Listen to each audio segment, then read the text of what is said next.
Here's a load more. I'm just going to rattle through these. We have plenty of other children with greater needs than your son, and they don't have EHCPs. We don't know whether she's worth a funding the school will have to pay. She isn't worth the money or the resources. She isn't worth the money or the resources. Just say it. I've just written your kid off straight away. I can see the iceberg coming, and I need to steer my ship away from her. I was a head teacher of a secondary school. Say that again? I can see the iceberg coming, and I need to steer my ship away from her. And that's from the head? That was a head of a secondary school explaining why he wouldn't admit her.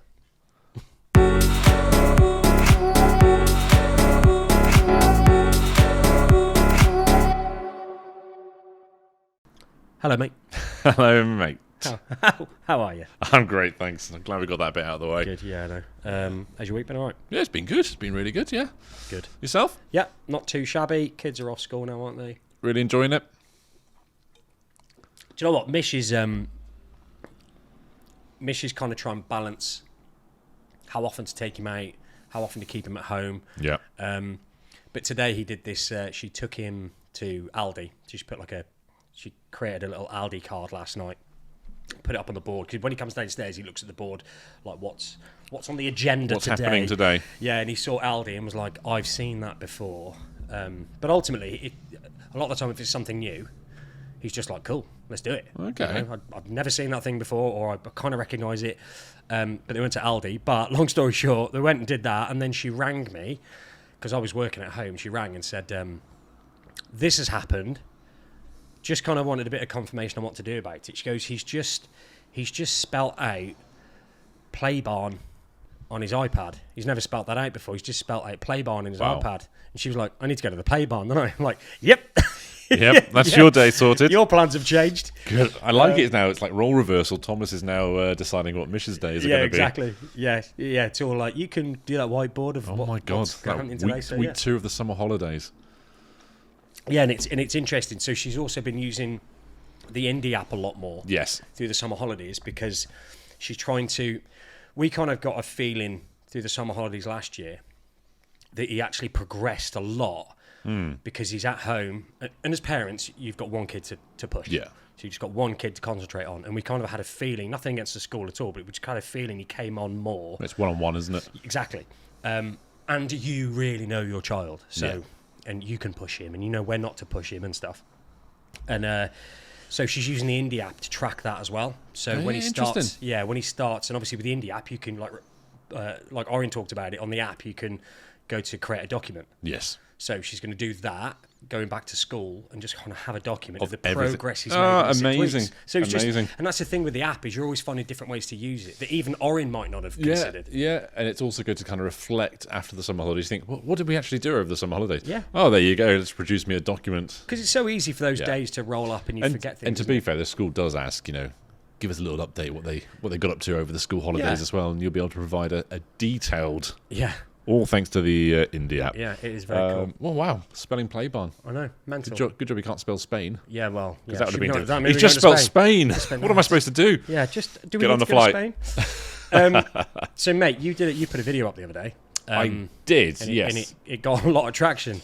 It got a lot of traction, a lot of comments. And to be honest, from looking at where you did, you were just chilling. It was just kind of off the top of your head. Yeah. You were just chilling outside. And I was just kind of, I think I was driving back from work, and I just kind of, we're in the final stages of writing a book, aren't we? Mm-hmm. So there's lots of thoughts going through my head, and I just kind of we're trying to remember things that happened early on, and I just kind of, this phrase came back, and I've used it a couple of times in our podcasts, and it just stuck in my mind when a paediatrician turned around and said to me, when I asked, "Come on, mate, is Lydia autistic?" Yeah. The very first appointment, I'm like, "Give me some answers, mate." Yeah. And he just simply kind of looked at me and said, "Well, we just need to ensure that Lydia reaches her potential, whatever that looks like." Yeah. And I just remember thinking, well, that phrase has always stuck with me. And I just thought, are the phrases that other parents have heard that have just been embedded into their minds? When the paediatrician said that, although they didn't say, yes, your child's autistic, did that kind of give you that relief that okay, you're saying it without saying it, but also what they said was really positive about as far as the outlook's concerned. It gave me no hope for the outlook in those early days. Yeah, I was hoping in a weird way. You go, I just think you're all overreacting. Yeah. We see this all the time. It's just a delay. That's all it is. But the fact that he refused to answer my question, didn't say the word no, I just took that as an automatic fact. Yes, you just can't officially say it. So it was the same. Our paediatrician did. And obviously, you posted that, and then I was like, and I said to Mish, I was like, what's yours? And ours is both the same. It was exactly the same situation. It was the first conversation with a paediatrician where you go in thinking possibly autism, but the response you get back, it was quite hard hitting what they said, but it was the thing where we kind of went. So I think we've been there like 45 minutes. It was like, so do you think this might be autism? And I've told you this before, but when the paediatrician said, "Listen, we've been here 45 minutes. Thomas hasn't looked at me, and he hasn't looked at either of you, and you're his parents, and he's bounced his head off the sink 5 times. Like, something's going on here." Yeah. Yeah, it may be, and you go like, that's a yes. That's a yes. Yeah. But I think, there's always something. It's a bit like when something happens, you always remember where you were when that event happened, and it's like that for these little phrases. You kind of, when it hits you, you kind of, it's in stone. It just sticks with you, doesn't it? Yeah. It's a phrase I think that'll just 4 years on, it's just going to stay with me for the rest of my life. Yeah, and you can help other people. Yeah, and I think that's what it was. It's, is there something that has just resonated with you, and you just always remember it? And some of the responses were positive things. Yeah. No, I mean, this wasn't necessarily a negative thing. It was just something that, okay, we're on this journey now. It's official. Yeah. Let's batten down the hatches and prepare some sandwiches. It's going to be a long ride. So, yeah, that was kind of the gist of it. Did you do you remember how many comments came in on that? I think there were over 10. Yeah, it was over 10. Yeah. There's about, because obviously we replied to a lot, but about 685 unique kind of experiences that came back off that. So we fed it to AI, because it was a hell of a mix. Yes. And we let's do a scrape on it. AI did a bit of a scrape. Goodness me. And I asked it to split it up by category. Oh, wow, okay. So, because some of them were like really positive. Some were just people being absolute dickheads. Yeah.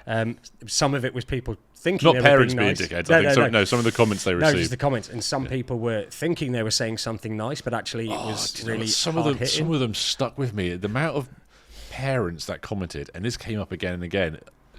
It was, well, I hope your next child isn't autistic. I was like, oh my God. Yeah. Wow. What a thing to say. I hope your next child isn't autistic. And I kind of think I thought I'd heard them all. No, yeah. But then we got that list came up, and it was like, oh, yeah, these are new. Yeah, so some very interesting responses. Here's the split. Go on, hit me with it. Hit me with the split. Okay, so 5% were pity. Okay, yeah. So stuff like, oh, what a shame. Oh, sorry to hear that. Still isn't helpful. Yeah. 7% were well-meaning but hurtful. Oh, wow. 11% were just flat out blaming the parents. Oh, God. Like, it's your fault. Like, Tylenol. Yes. 14% were just flat out and cruel. Wow. Yeah. 16% were low expectations. So your child's never going to be able to do X, Y, Z. Another 16% were the system and gatekeeping the diagnosis. And the biggest, which was 20%, was just flat out denial, saying, well, they're not autistic, or they'll grow out of it. They'll grow out of it. That's a classic, isn't it? They'll be a late bloomer. And that one's definitely like a generational thing, isn't it? I find, anyway. Yeah, we've talked about it before. I think it is a generational thing, and it's usually, well, from my personal experience, it's not meant in a cruel, vindictive, nasty sort of way. It's more like, oh, goodness me, I need to give you some sort of hope. Yeah. They might get, it might not be the diagnosis you think. The prognosis might be different. You might be okay. Yeah. Don't stress about it too much when obviously you are stressing about it because it's all you think about. But and you always feel like going back to that person, like when they're 8 and going, so now what are you thinking? Still going to grow out of it? Or we give it another I bet you would still years? get some people Probably. that would turn around and go, Don't write them off yet. Yeah. There's still time. even saying just don't write them off is so like you could be like, oh, I don't need to hear There's that. still time. The average age of death is 75. There's still time. Oh, goodness me. So, Goodness me. what I thought was really interesting as well is out of that chunk, over half of that came from a professional or from a school. So, a professional. Yeah. Paediatricians, GPs, health visitors, teachers, Senko, CAMs, speech therapists. 6% name a family member. Wow. And complete strangers was 2%. Strangers getting involved. What are you getting involved for? Stay in your lane. Better piss off. Yeah, you weren't part of this conversation, stranger. But it was... And Well, there you go. That's stranger danger, isn't it? Stranger danger. Yeah. But I think the feedback and the amount of feedback just kind of goes to show how much people want to share their experience. Yeah, definitely. I don't think we've ever done a post where we've had more comments than likes. Yeah, actually, that was it, wasn't it? And that was the post that was ridiculous. Yeah. That was just people just forgetting to like. They were just commenting. Yeah. On it. So I think it's just being heard, isn't it? Yeah. It's having an opportunity to go, well, this is my my take on it. I'll throw my penny into the hat and Yeah. So get some comments down. I'm going to read these. Yep. Right. I'm going to read them out, and then you can react. Oh God. If you want to react at all. Right. Okay. So Hit these me. are the kind of he doesn't look autistic type comments. Okay. Love that one. Okay. Love that one. And if I laugh at this, I'm not laughing at the comment itself. I'm laughing almost at the idea of the comment even being said. Okay. He can't be autistic. He doesn't look it, and he doesn't have to do spazzy hands. Come on, control yourself. Oh, he doesn't look autistic. This is the classic. I know it one, wasn't. isn't It was. He doesn't do the spazzy hands. So he's not autistic. He doesn't look it because he doesn't do the spazzy hands. Oh, you have to do the spazzy. Spazzy, You yeah. have to do the quote spazzy hands to be autistic. Well, they need to make that clear on the fucking membership form that you sign up to. Yeah, become and how autistic. spazzy is spazzy. I know. What? God, this is like what does success look like? What does spazzy exactly. look like? I mean, God. he doesn't do the spazzy hands. I mean, Oh God, the ignorance. if you did jazz hands, does that count? Ah. Jazz hands. It's just who said that? Was it Senko? Well, Was it Senley? Can you imagine if it was? It was a local authority. I'm hoping that's like a grandparent or something. Oh, I haven't heard the word spastic used or Well, any and that- abbreviation for it for years. And that's the kind of worrying bit, is if you kind of go like, would you say spastic? No, God, no, I'd never said it. You do realise that's what spazzy is. Yeah. It's just an abbreviation. It's abbreviation, isn't it? Abbreviation of the Yeah, word yeah, yeah. spastic. Right, you ready for the next one? Oh, God, yeah. Again, she doesn't look autistic. She doesn't look autistic. Oh, okay. She doesn't look autistic. Her paediatrician said, if she can count backwards from 100, walk and talk, she's not autistic. She was 2. Oh, my God. Is that the official diagnosis? How they're doing it now? Yeah, she doesn't look autistic. Her paediatrician said, if she can count backwards from 100, walk and talk, she's not autistic. Wow. Okay, here's another one. He doesn't look autistic. He looks fine. Fast forward 11 years, profoundly autistic with a severe learning disability. Wow. She doesn't look... This sounds like a poem. Dear me. She doesn't look autistic from a teacher. That never left me. And a disabled man in a wheelchair told me my son didn't look autistic because apparently they have a look. They have a look. Oh, my God. All I've learnt from this, in my experience with Lydia, is they don't have a specific look. And No. I think this is part of the problem with autism, is that there is no like certain look that you would have that goes, oh my God, you're autistic. Yeah, I can tell from a mile away. No. Yeah, as a parent, when you start looking at a child, you see certain traits, Yes. but it's not a look, is No. it? It's how they interact with the world around them. If I had to point out a look, say a look, it might be a lack of a look because they're not making eye contact with you, but it might be like dark eyes, Yeah. right? But again, that doesn't mean they're not autistic because they haven't got dark eyes. I mean, Thomas used to have like, Bags. God, awful. Gluten and dairy gone. Yeah. Gluten and dairy sorted that out. So interesting. it's interesting how it can I come think back with to like Lydia, dietary stuff. There's the iron deficiency. Yeah, Thomas had that as well. Yeah, which causes the kind of anemic bags under the eyes. I'm trying to think if there was a look with Lydia. No, I think there was the one eye focusing slightly. You know, that kind of... Oh, Thomas. Yeah, Thomas has got an eye that... What's that called? Again, lazy eye. I don't know. It's almost like a lazy eye, isn't it? Yeah, It's just sometimes if he zones out, yeah.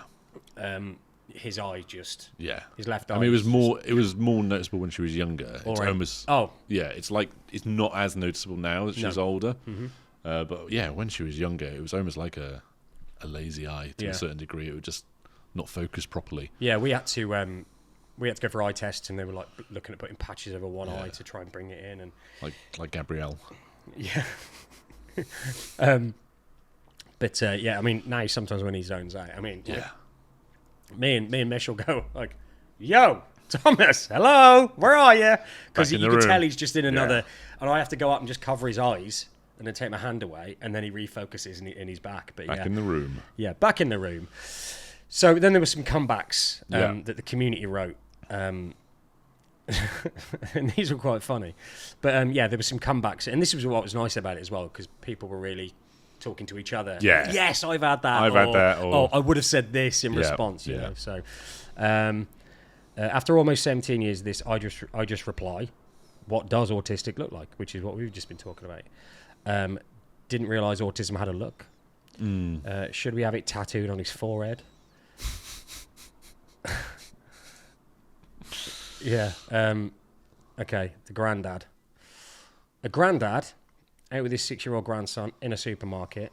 Meltdown kicks off. A member of the public asks him if he could deal with the boy. He explains what's going on, and the fella looks him square in the eye and says, "Well, he doesn't look autistic." And the grandad says, "Well, you look like a dickhead." Oh no, you don't look like a dickhead. Nice. Sticking up for their grandchild. It's and I like seeing grandparents out. I like reading grandparents out with their autistic children. I just think it's quite nice because it doesn't happen that often. It's good. And do you know what? Fair play to these grandparents, because it's probably something that we talk about when we were kids, just a couple of generations ago, that we didn't really have an understanding of neurodiversity in the classroom. No. But for their generation to take it on board and roll with it, do you know what I mean? Fair play to them. Yeah. That's really good. I'm trying to think that nowadays, I don't know what sort of mood I'd be in if somebody in a supermarket said that to me. Could I even be bothered now to even explain it, or would I just go fuck off? I think I'd snap at that. I'd just go fuck off. Yeah. End of conversation. And then just deal with what's going on in front of me. I'm a bit of it, like we kind of in a conversation. I'm a bit of a dog with a bone. I chase stuff when people say shit. I can't let it go. I won't necessarily attack them or anything, but I'm just a bit of a dog with a bone. So I to my own, it would screw me over, but I'd probably end up trying to have a conversation while I've got my autistic kid, you know, and I'd probably actually cause more drama for myself than the person saying it. This is what I mean. It depends what mood I'm in. Yeah. If I can even bother to this time last year, you knew exactly what kind of mood you were in when this time last year we were You've grown so much since. I have grown, yeah. I think this time last year I was rolling around in the bark with somebody that said something inappropriate about Lydia. Do you know what? That came up in my memories. That was literally a year ago. Was it? Yeah, it wasn't far off. So, and that was related to the word spazzy, wasn't it? Yes, was it? It was, wasn't it? Yeah, I can't remember if they said something about Lydia, and I can't remember if they called me. Said, "Are you a spastic as well?" or something. That was it. That was it. I think that was kind of the end of the conversation then. Yeah. Then you just decided. So maybe I have grown. I think seems that you have, mate. Oh, that's really good. Well done. Superb. So these are some comments around the system itself. So Senko said, "I may have to just accept that my autistic children may never thrive in school, and it isn't designed for them." It stayed with me because it is everything that is wrong with our system in one sentence. Oh, do you know what? That sounds like somebody that just got given the role as Senko and didn't really want it, but they'll just take an extra couple of quid for doing it. Well, if you get that from the educational establishment, the setting just saying, "Oh, we're just going to go through the emotions, but don't expect much." Yeah, that's pretty bad, isn't it? Yeah. So, why do you want a diagnosis? I mean, we don't want a diagnosis of everything, but just why do you want a diagnosis? Why do you want a diagnosis? Do you know? I only want one if they are. God, I don't want a diagnosis if they're not. No, it's like autism families aren't chasing a label. They don't want a label. I'll tell you why sometimes you do want a diagnosis. Is you've probably spent 3-4 years going through everything, doing all the research. Going, oh my God, is my kid slightly different to every other kid? Yeah. Wait a minute, let me start researching this. Oh, is it autism? And you go down these rabbit holes and you're constantly Googling stuff, watching stuff on YouTube. You're getting really upset. Then you get through the other end of it and you know your child is autistic. What you want now is just that confirmation that you weren't mad and that kind of, right. Because all you do until you get that autism diagnosis, you're constantly focused on what your child can't do. Yeah. Where there's a deficit, where they struggle, and you're constantly told to go and speak to various specialists, educational psychologists, paediatricians, speech and language, and you're constantly telling a story about everything your child cannot do. Yeah. And then when you get that diagnosis, and for me, when we got Lydia's autism diagnosis, it was like, right, that chapter is finally done. She's confirmed. It's there. It's been rubber stamped. She's autistic. I can now focus on everything she can do. Yeah. All those little wins. I don't need to now prove to anybody. That's been done now. I can focus on everything positive that she's achieving. Yeah. And I think that's why sometimes getting the diagnosis is really important. Yeah. Sorry, mate. Check your phone. Messages. Oh, my word. It's good, isn't it? Let's continue. I haven't read it yet. I just saw the top bit. Would absolutely love to. How cool is that? So anyway, what were we saying? Oh yes, I'm just going to rattle. Oh no, this is another one. Here's a good one. NHS paediatrician said, quite accusingly, "What exactly are you hoping to get out of this?" I said, "Support." She just said, "Yeah, there's not much of that, to be honest." That was after a 3-year wait. Oh my God. That's a cracker, Is that from a paediatrician? What is it? What exactly? No, that was NHS paediatrician. Quite accusing. So what exactly are you hoping Why for? have you brought your child support, here? really. Yeah, there's not really much of that. Oh, there's no support. Next. What? Yeah. That's crazy. Oh my God. Do you know what? I can almost imagine, not that we've got first-hand experience of this, but I can almost imagine a paediatrician doing that. Saying support. No, you don't get much of that. And at the end of the conversation going, but here's my private practice business card where we can offer lots of support. Yeah. I'm not saying that does happen. Yeah. But if I nod my head, you'll know why. Yeah. And then another doctor just said, "Don't you think you're just jumping on the bandwagon?" The autism bandwagon. The autism bandwagon, yeah. My God. And here's a load more. I'm just going to rattle through these. We have plenty of other children with greater needs than your son, and they don't have EHCPs. We don't know whether she's worth a funding the school will have to pay. She isn't worth the money or the resources. She isn't worth the money or the resources. Just say it. I've just written your kid off straight away. I can see the iceberg coming, and I need to steer my ship away from her. I was a head teacher of a secondary school. Say that again? I can see the iceberg coming, and I need to steer my ship away from her. And that's from the head. That was a head of a secondary school explaining why he wouldn't admit her. Oh. Your kid's an iceberg, and I'm just going to... You know what? I've got league tables to worry about. Don't be bringing nuts. your kid here, you selfish individual. That is so crazy. Oh my God. Here's another one. Not every child can have a Rolls Royce education. What do you mean every child? Not every child. No, none of them do. Just enough education to perform. Is that Stereophonics album? I think it is. That was a council solicitor. Masking. This is good. Masking is a school you should be proud of. Oh my God. That was from the deputy head of a special school. Her ability to hide her autism is her superpower. Top notch. You should be proud of her. You should be proud of her. Yeah, I know she blows like a... Yeah, when she comes home, I know she blows a lid and she comes up. But apart from that, think how well she's doing the 6 hours she's at school. Just imagine, she can mask. One of the Senkos told me... He's... oh, fuck it. Just One of the Senkos told me He's out of my pay grade. They said that twice, apparently. I don't get paid enough to deal with this shit. I don't get paid enough to deal with your kid. Oh my Your kid is out of my pay grade. And what the thing is, you can tell these are true. Yeah. You can tell these aren't made up. Oh my God, this is another book. He's All not. the things that parents have heard. He's not applying the techniques he's learnt. 6 months later, the educational psychologist diagnosed him with autistic burnout. Who saw that coming? Oh, clearly not them. Fucking hell. Okay. Nice. Right. This is one. Right. This is one I can't get out of my head. So the son doesn't speak. They go to an ENT about a tongue tie, right? Because that's quite a common thing with not latching on and stuff like that. Yeah, Lydia had tongue tie. Yeah. Well, we thought Thomas did as well. They go to an ENT about a tongue tie. The ENT refused to release it because, quote, he doesn't speak because he's autistic.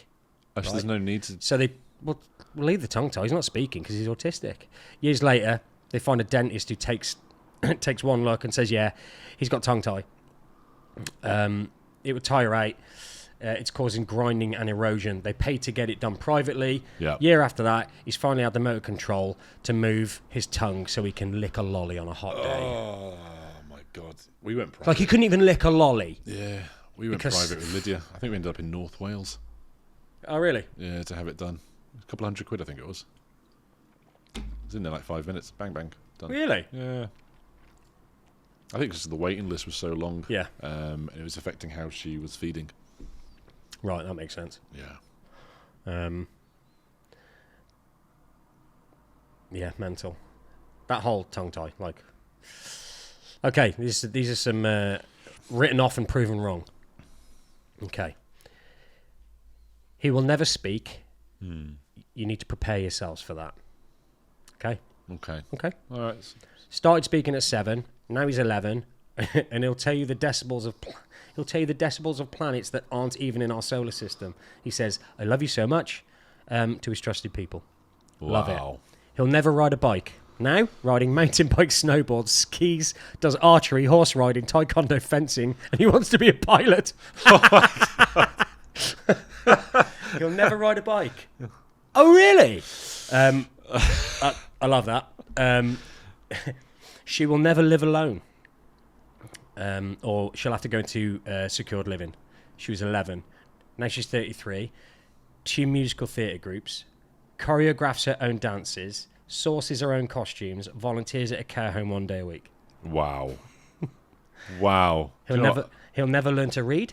Just sat his GCSEs. Goodness me. Give up trying. He'll be in nappies till he's 8 and he'll need a special school. Out of nappies 3 weeks later. In mainstream, left junior school with a head teacher's award. Do you know what? I love these ones because it's almost like the children giving 2 fingers. Yeah, it's like the children going, "Oh, really? Oh, you're saying I can't do something?" Oh, really?" Teacher's award. He'll Maybe never. That's all you need to do, though. That's all the professionals need to do is just say you can't do something. Say all and the shit your kid can't do in front of them. Yeah, and then they digest it and go, "Well, actually, hold my beer." Yeah. This one might be from America. He'll never be prom king, and don't expect much from this kid. Wow. He's 15, swims, surfs, healthy, happy. That's all you want. Yep. Health visitor told her mum on the phone that a 2-year-old had the brain of a 6-month-old. Before she hung up, he'd collected 4 triangles from around the house, a stickle brick, a bath toy, crisp dish, and a building block because Mr. Tumble just told him to. Oh my God. Yeah. No 6-month-old is doing that. No. I love that. I didn't know that Mr. Tumble just tells kids to go collect shit from around their house. I think what he does, he starts like on his program, he tells them to collect like blocks, and then it's like a piece of fruit and stuff like that. But then when you move on to like further episodes, once they've mastered that, he's actually training them to go out there and take like £10 notes, £20 notes, and then deposit them into a specific so bank account. he's kind of training them from a young age to be master criminals. He is worth quite a bit, isn't he? He is. Makes worth sense. If a you lot. get enough kids, kleptomaniacs, to collect enough pound coins that no one's really going to notice and deposit them at the post office into your bank account. He's very, very successful individual. Well. Yeah, he's done well, carved Mr. out, Tumble. He's carved out a niche, hasn't he? He's carved out a niche, that guy. Okay. He'll never live independently. Now I look at social care in this country and I feel like I need to live until I'm about 130. Yeah. We hear you. Yeah. 100%. An OT wrote on a form when he was 4 that he'd never live independently. Would always need 24/7 care. Now I eat and train for longevity. I literally want to live until the day he does. Yeah. Then there's a mum with low expectations. Her happiness is just different. She's happy in a paddling pool, happy going for a walk. She won't have the stress of exams or teenage fallouts, and she will have us, and she will know love. Yeah, that's ad nauseum. I mean, that's one of those things. Like, for a lot of parents, I think there's a wanting for them to get independence. I haven't got that yet.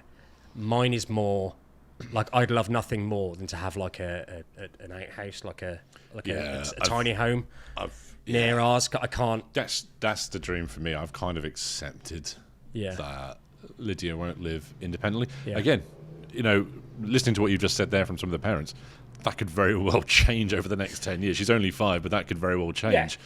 But obviously, there's that aspect of one thing you learn to do is prepare for the worst. Yeah, I say worst, but your expectations massively change. Yeah, and kind of changing your expectations or lowering them, I was going to say, is a bit of kind of that self-preservation and being quite practical about things. So, yeah, the ultimate thought in my head is one day just. We call it a granny annex in this country, don't we? But it wouldn't be a granny annex. It would be for my case, it would be a Lydia annex, and she'd have a bit of independent space, but on the security of the home or the weird kind of bunker that I'm going to create with massive walls so she can't abscond. It's a nice thought having something like that. And the other thing, an autism compound. Yeah, lead walls. Yeah, it's one thing for someone else, like a professional, to tell you what your child is or isn't going to be capable of. Yeah. That's like, but having those expectations yourself, that's totally different. Like it's a defense mechanism a lot of the time. You're just trying to prepare yourself for a realistic. It gives you time to prepare as well. But when other people say it, like this will not happen, it's like, God, do you want to fuck off? Yeah, like, when somebody else says it, it's different, isn't it? It's different. And again, it's like that's why I don't like the whole global developmental delay that just seems to come with autism. Well, it's just like, an automatic, isn't it? It just gets pet autism. Global developmental delay attached to that, of course. It's the equivalent of like just ordering a burger and then you get a side of fries. That's the thing. You got autism, you got a side of global developmental delay. Yeah. They just complement each other. They just come with each other. And I don't understand it. Because Thomas does way more than other kids his age. Yeah. There's a lot he doesn't do, obviously. Yeah. But this whole global suggests everything. Well, not spelling. No, clearly not. I still can't spell hippopotamus. I went to type it the other day and I was like, what am I getting wrong? Right, these are some now that are just the ones that are meant kindly. So I think most of us will recognise these. Because most people, when they do, they are trying to be kind. It just pisses us off. I don't know how you do it. I don't think I could. Oh, Jesus. We've had that, isn't it? You were chosen. That's the other one, isn't it? Yeah. Oh, no, is it? Have I jumped the gun? Yeah, a little bit. Oh, I'll tick it off my bingo card. God only gives special kids to parents who can cope with them. Their reply was, all right. Would God like to pick up the therapy bill too? Oh, my word. Help my other kids who are traumatised. Pay for some respite. Take some pressure off the marriage. Yeah, it's like this whole chosen thing. It's just, again, it's a well-meaning thing from somebody that feels they have to say something. Well-meaning. It is so well-meaning. Oh, how can I make them feel better? Yeah. That nobody else will be able to do what you did. You were chosen for this because everybody else went, no, you don't have a choice. So all this stress and pain I'm going through in my life, God did that, did he? Thanks. Yeah. You know what? I asked God to teach me how to be patient. There you go. I'm an autistic child. Exactly. And these are quite common as well. Oh, at least he's handsome. Good. What's that supposed to mean? At least he's good looking because, it's better than having an ugly child. Yeah, exactly. Oh, yeah. Imagine if he was ugly, he can ugly and autistic. Goodness me. Hell, can you imagine? You have got it tough. You're doing a really good job. She's under control. She's under control. Well done. Yeah. Look at that. You've got her well trained. She has ASD. Oh, but she's so lovely. Like both can't be true. No, they can't exist at the same time. Maybe. Yeah. You're going to lose most of your friends, but you'll find out who your real friends are. Oh, that's a relief. No, it might be true. I think it is. There will be I a think it natural is true. filtering system, Yeah. but to tell someone, just give you a heads up, you are going to lose most of I your know friends. you're feeling shit at the moment, but just remember, all those people that you thought would stand by Yeah, you, most of them are going to fuck they're off. going to disappear. They don't want to deal with any of this shit that you're Yeah. going through. So mental. It is true, though. I mean, you naturally then become selective about your friends, about who's you're willing to give that precious time to. So, Yeah. yeah. This one. Yeah, you could tell this is meant to be nice. It's just not in the worst way. Oh, let's have a listen. Grieve for the child you wanted, so you can accept the child you love. Oh, God, is that on a bumper sticker? I'm glad you gave me that as an instruction, because I wouldn't have done it otherwise. That's just like, thanks. Oh, Cool. That's come out of a Chinese cracker, isn't it? All right, this is the best one, people. This is the best one. Every time I think of you, I look at my children and thank God. No. Oh, my God. What? Your shit situation has made Yeah. me thankful for mine. Thank God for my children, because Oh, wow. I definitely don't want yours. That's amazing, isn't it? I can understand thinking it, but to say it out loud, Yeah, that takes a special sort of person. yeah. That's mental. No filter. Yeah. Were they autistic? Well, it makes you wonder. Okay. What's this? Okay. Oh, God, there's so many. If anyone can hear that, there's a dog rolling around. Right, these are comments about comments. So someone thought that the question was a mistake. So unfortunately, this has turned into more of the usual, more of what somebody said to you that's annoying. I'd go for something more positive next time. Negativity is so draining. Autistic adult asked to be included. Okay. Not just autistic children. It gets worse as an autistic adult gets older. I've been told, often by professionals and consultants, you don't look autistic, you're not autistic, that's rubbish, we're all a little bit autistic. Classic. Classic. Can I ask parents of autistic children to start communicating with us adults in things like this? We've been through it all, and we're still going through it. We have autonomy, but no voice anywhere in the community. Yeah, I can understand that being tough. If you're an 100%. you know, like if you're an autistic adult, it's like, oh, you've become an adult now. Get on with it. And if you're having that conversation, you're probably high functioning adult, but you still go through everything else, like the difficulties of everyday life, the anxiety, burnout, everything else And like you've that. managed to learn and cope with a lot of those. You've as had you've to got learn older. and cope with life like that. So you don't necessarily present as being as autistic as it would have been obvious when you were younger. Because now you have to try and fit into the world that we have at the moment, and you're probably expected to go out there and fend for yourself, work and everything else like that, pay taxes. Pay taxes. You know how important it is to pay taxes. Pay those taxes, people. So I can imagine it's quite difficult. But yeah, our focus at the moment is kind of 90% probably. Yeah. As parents to children that are probably still in the education system somewhere. Yeah. And obviously when our children reach a certain age, our focus is going to change, isn't it? Yeah. Big time. Yeah, for different reasons as well. Yeah. Okay, so these are comments that have been said that genuinely were positive. That did help. Love it. So these are and these are the best ones. Even if you haven't got an autistic kid, if you've just got a typical child and a professional says, "Listen, you're the expert." Yes. To hear that a professional trusts your judgment. That means everything. Well, you know your kid better than everybody Exactly, else. and that's what a lot of these are. So these are you're the expert comments. So you're the expert. You're his mum. You know him better than anyone else in this world. So I'm not going to question you. Yes, we'll give you a referral. Oh, do you know what? Music to our ears. Just making life straightforward rather than a battle. That's amazing. No, you're not a crazy mum. I can see it too. I think she's autistic. So you came here today to ask us one really important question. You think she might be autistic? Well, we completely agree with you. Oh. So that will have been when they're actually getting the results, the diagnosis. Yeah, exactly. You think it's autism. I know it's autism, and I'm really concerned about how bad things have to be before your GP refers a child. Wow. That is interesting. As a mum, I think you know. and you were right all along. Wow.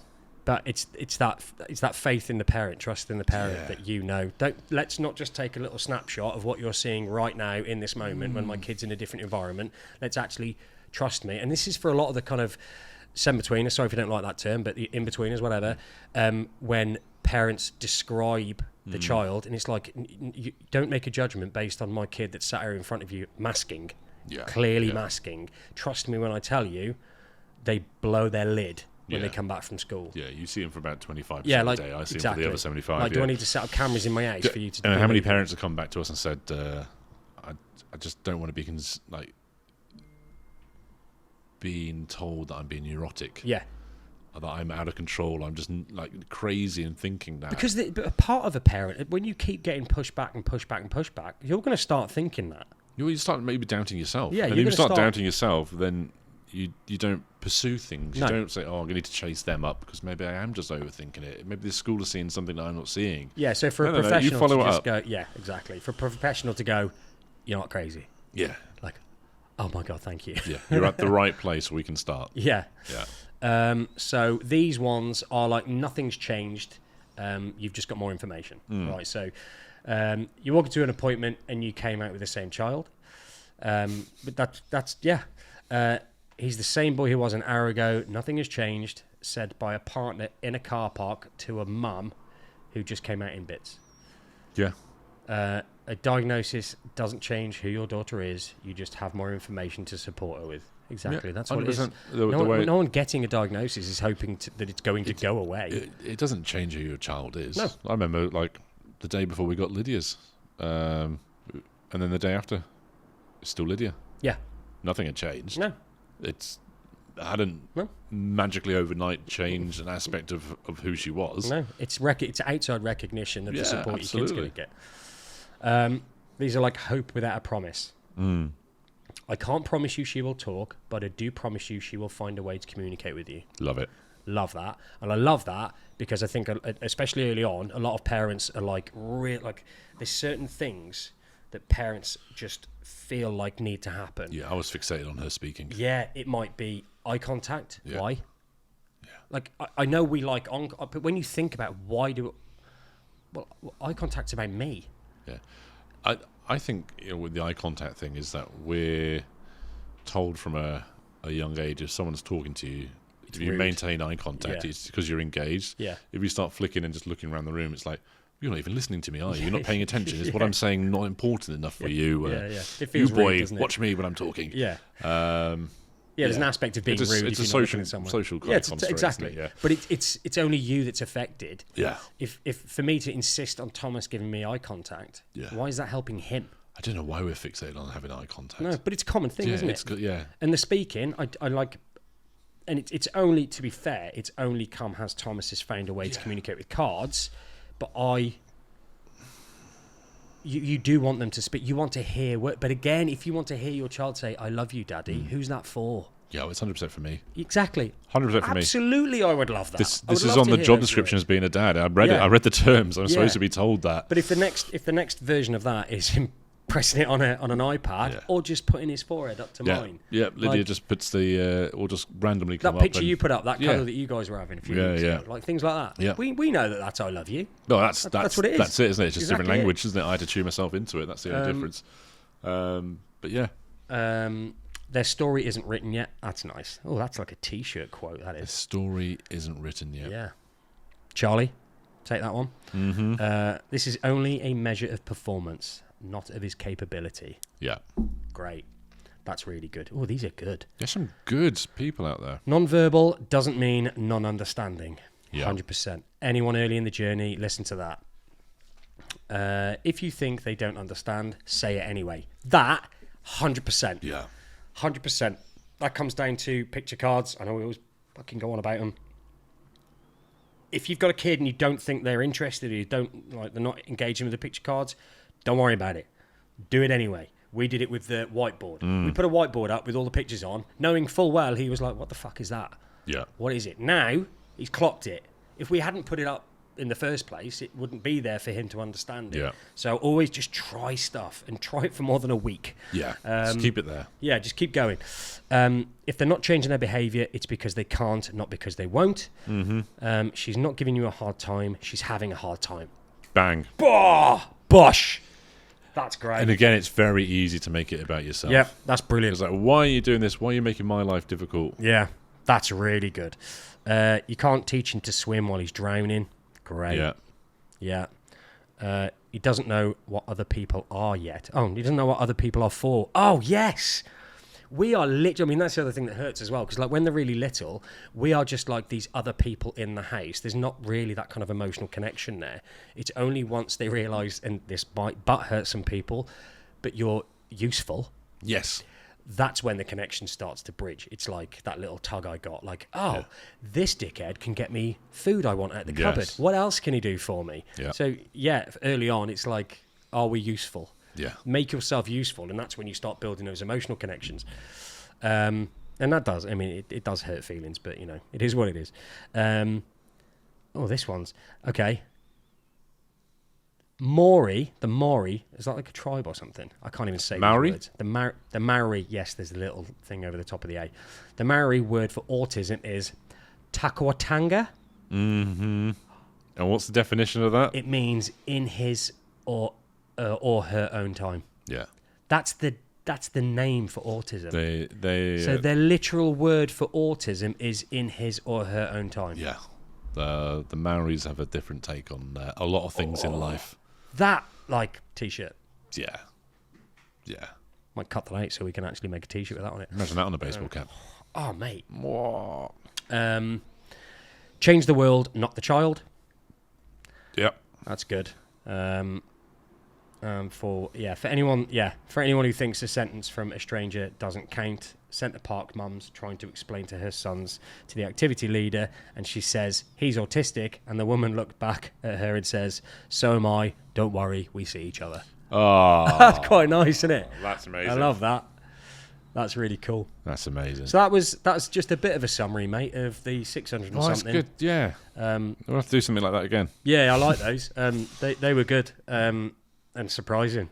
Yeah. Like a lot of ignorance that is quite shocking in there. Yeah, surprising and weirdly not surprising, which is surprising in itself. But I enjoyed the positive stuff the most out of that. I think they were. It gives you a mixture though. Like you know, when you look at the professionals working in the industry, we've got kind of half of them with negative comments, and then half of them with some outstanding comments. Yeah.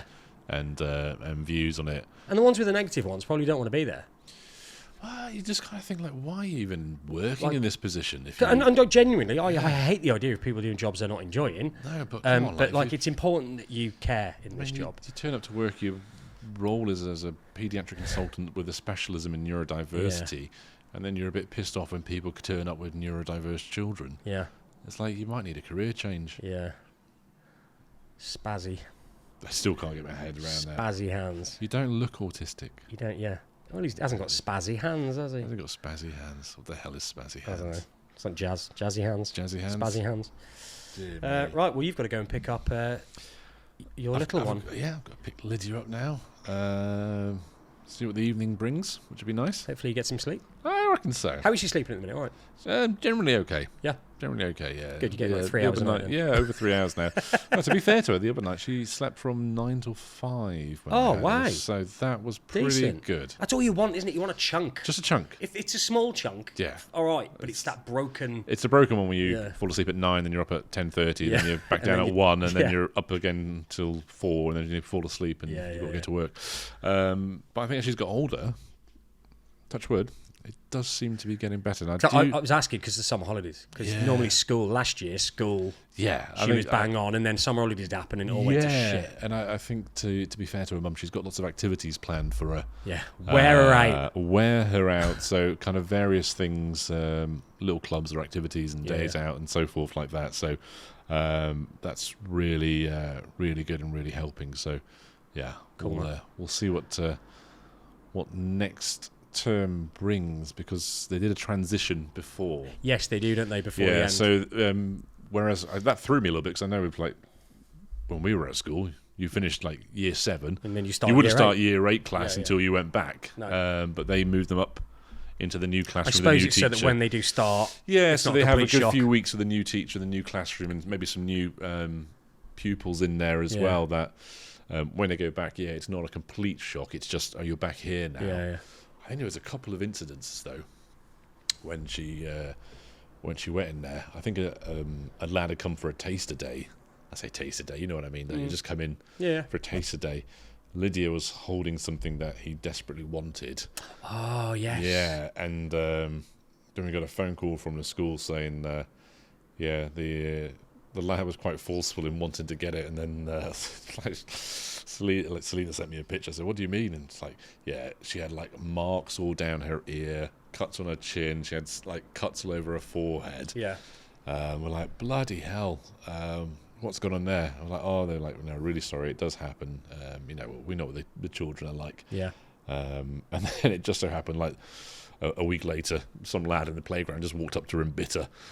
So I had 2 incidents in a week. Yeah. But Thomas was getting bit quite a lot in a short space of time, but Liddy's she doesn't give up easy, does she? From what you said. No, if someone tries to take something off of the tier, she's like, "How about no?" How's about no? I don't know where she's got that from. Thomas is different. Thomas, and it's both sad, but Thomas's is like he just lets it go and then just stands there without his thing. And she's like sad as well. So you're like, well, all right, he's not getting a kick in. Yeah. But now he's just stood there looking sad. Looking sad because someone's taken what he wanted. Yeah, they're like total opposites. Sorry, but so like each other at the same time. Yeah. No, Lydia won't give it up easily. Good on her as well. If it's hers, Absolutely, that's the way it's to a be. strong, independent woman. I wish Thomas would hold on to shit. But, Maybe that'll come later. maybe. I don't know how I can how I could train that into him. Just try and take stuff off him. And I know, don't let me. Don't let it go. Yeah. All right, dude. I'll let you go so you can go get her. Thank you very much. Thanks, guys. Talk to you soon. Have a great one. Bye. Bye.